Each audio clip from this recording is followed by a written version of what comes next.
So this will be a little bit of a short video. Zero Hedge is covering this nicely. They've got several, well, they've got 1, 2, 3 Twitter videos and a YouTube video that's about, the YouTube's about 6 minutes. You know, I was just talking about this magnitude X class flare, maybe not magnitude, whatever, off the sun. An 8.3, I think, magnitude earthquake hit Mexico, as you know, what was it, 2 weeks ago or so? And then after that, holy crap, 2 X-class flares pop off the sun very recently. And again, a few days later, bang, another powerful earthquake hits. This time is 7.1. Now, I'm going to assume, I haven't quite looked at the fine details here, but just because an earthquake's an 8, which is, again, compared to a 7, an 8 is massive compared to a 7, you know, on the Richter scale.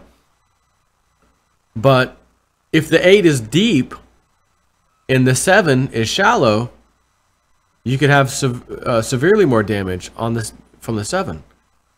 So dramatic footage, and again, I'll post this link, as I always do, in the description box if you want to watch all these videos and things. I'm not going to do it here while I sit here and stare at the screen with you.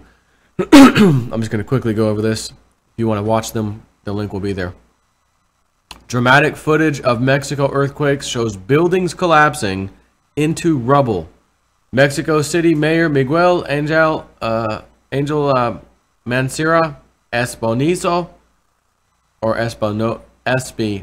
excuse me, has said that 44 buildings in Mexico City have collapsed, and potentially hundreds more have been seriously damaged by Tuesday's earthquake.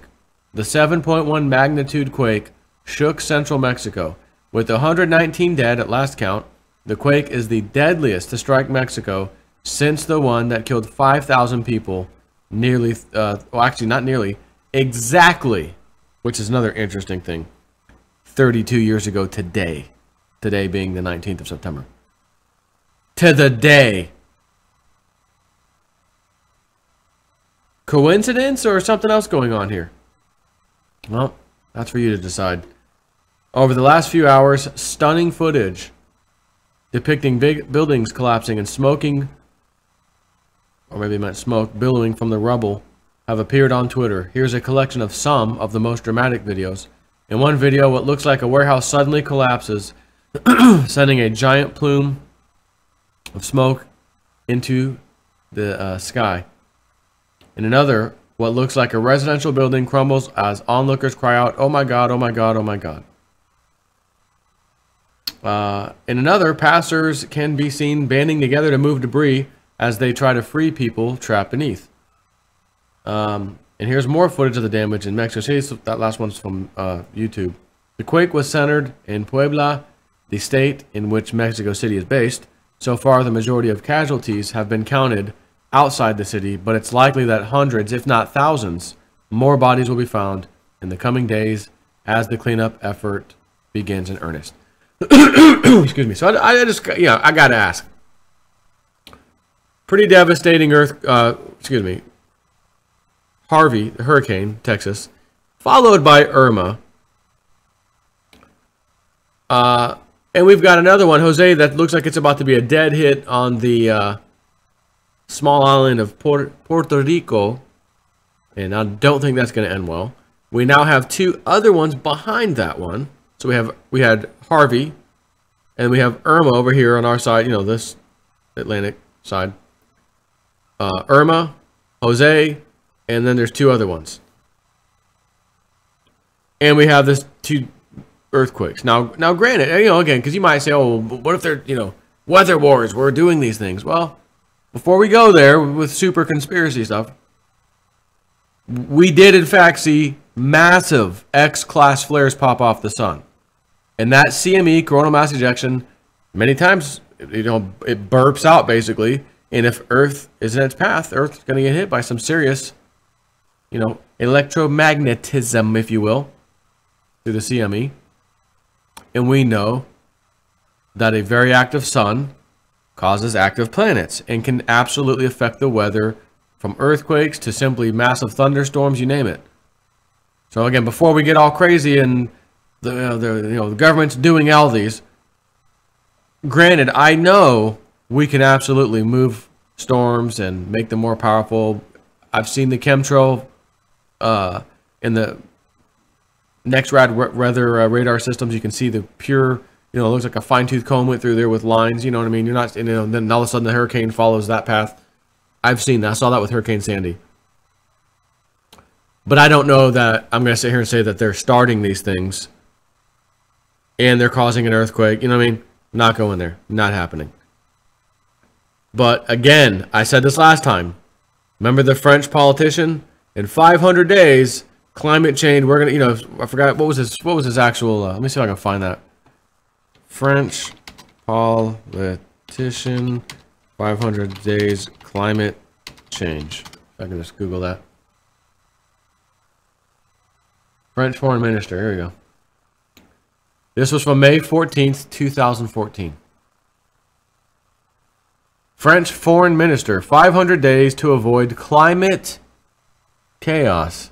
Now, again, a year is 365 days, right? So 2 years would be well past 500 days.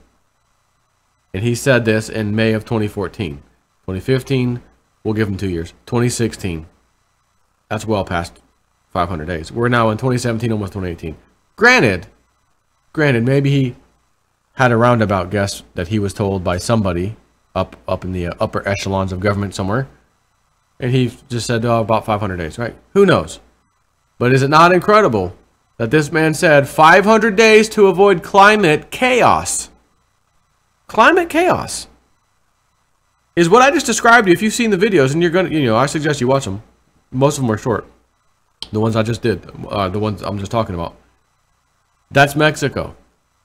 We have not had a slowdown in earthquake activity, volcanic activity, essentially climate chaos activity on Earth in a long time. It keeps getting worse.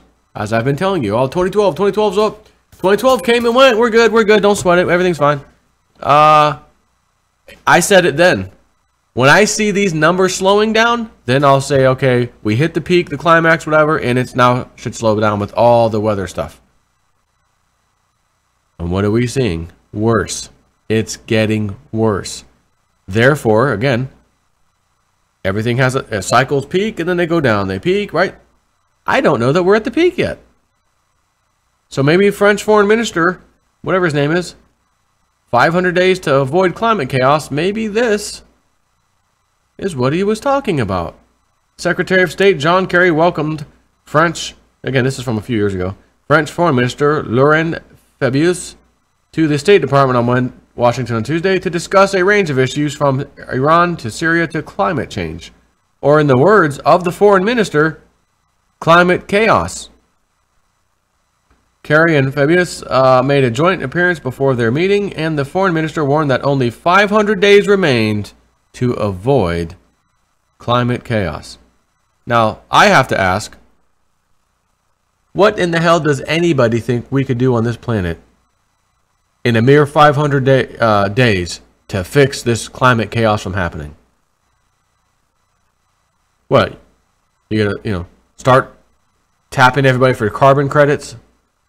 Oh, that'll fix it. No, it won't fix anything. They'll just make more money off of these credits getting issued. People are still going to pollute. Companies are still going to pollute. It's not going to change anything. So what? What could we possibly have done within 500 days to avoid? He says, well, I'm very happy to be with John.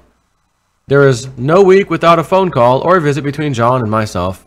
And we have on the agenda many items, many issues. Iran, because negotiations are resuming today. The question of Syria. And we shall meet next Thursday in London together. Ukraine as well. And very important issues. Issue of climate change, climate chaos. And we have, as I said, we have 500 days to avoid climate chaos. And I know that President Obama and John Kerry himself are committed on this subject. And I'm sure that with them, with a lot of their other friends, we shall be able to reach success on this very important matter. It is unclear what the foreign minister had in mind with the 500 days. However, France is scheduled to host the 21st conference of the Parties on Climate Change in December 2015, which is about 565 days from now. So is this all nothing? And This guy was just trying to throw a bone to the club, getting everyone all hyped up over nothing. He didn't know anything. Climate change, nothing. But they want to, again, they want the Paris Accord. They want to keep going forward. Now that President Trump is in there, it looks like it's being halted, right? Again, this all goes back to carbon credits, another scheme to take money from more of us people. Not going to help, slow down the pollution. It won't do anything. But was that him using those words on purpose to scare everybody into saying, yeah, we all need to agree on this thing coming up? Or did he actually know something? That in the very near future, there literally is going to be some climate chaos coming.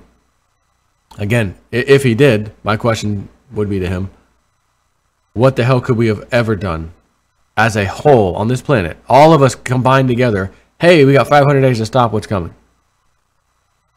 I mean, what are we going to do? Everyone, drive your car off a cliff. Don't use it anymore. I mean, you know what I mean? Like, what are we going to do? So, was that more political? Maybe. I'll be honest, most of my feeling is that kind of, yeah, I feel that way. That's, these politicians. If he's talking with John Kerry every week, yeah. Or did he know something? And here it is now in front of us. One way or the other, it's interesting. Unfortunately, I don't know him. I can't reach out and ask him, hey, buddy, listen, Jean-Pierre, whatever his name is. Jean-Philippe. As Chef Ramsay would say, Jean-Philippe! What did you mean by the 500-day chaos? Please explain. Maybe he can't say anything. So, anyways, I'm just reporting that. Check out the videos, and that's it for now. Well, at least for this video. Take care.